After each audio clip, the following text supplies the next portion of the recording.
This report includes graphic content. Viewer discretion is advised.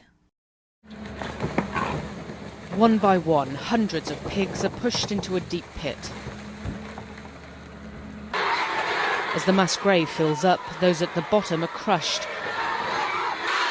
Those at the top are then covered with earth.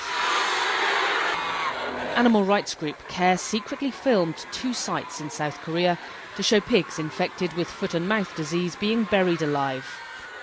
CARE claims the animals were not given a lethal injection or any drug to stun them. South Korea's agriculture minister tells CNN, "I cannot confirm whether there were regions that had a shortage in the euthanasia drug or if they buried the animals alive. I also heard that in some cases, even after being injected with the drug, the pigs didn't die right away." Satekwan's farm is deserted.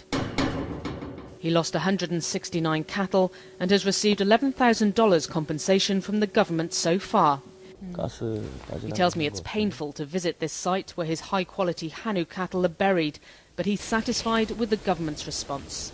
He tells me, now my cattle are gone, so are 15 years of breeding that got me pretty decent rates in quality.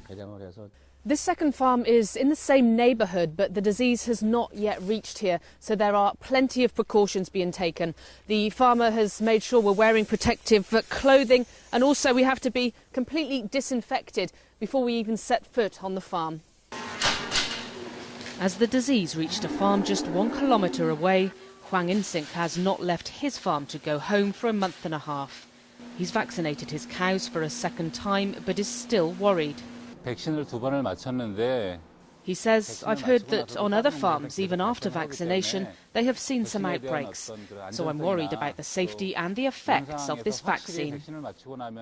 So far, 3.4 million animals have been culled across the country, but the agriculture minister rejects some claims of blood and fat leaking from mass graves and into water supplies. He says there are no confirmed cases of fluids contaminating underground water or leaking into the water supply because there were no animals buried near the preserved water supply area. As Hwang hopes his cattle escape South Korea's worst ever foot and mouth outbreak, officials hope to have the disease under control by early March. Paula Hancock, CNN, Paju, South Korea.